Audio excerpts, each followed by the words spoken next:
Balasubas na driver ng van, inararo ang isang motorsiklo, kadamay rin ang isang kotse at isang tricycle. Matapos maggitgitan at magkomprontahan sa bahagi ng Pasig Mega Market, gabi ng May 20, 2024. Nang magkagitgitan ng isang van at motorsiklo na tila nagkaroon ng tensyon sa hindi pagkakaunawaan.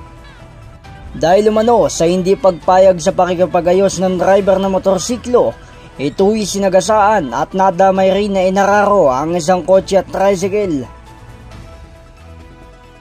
Base sa video na halos dipahan at kalampagi ng mga tao ang van na dali-daling tumatakas papalayo sa kanyang mga sinagasaan.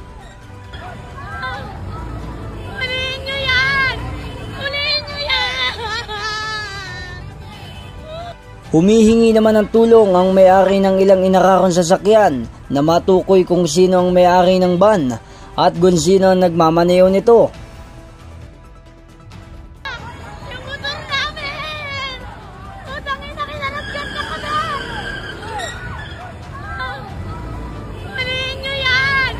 Huliin nyo yan! Nakuha ko yun!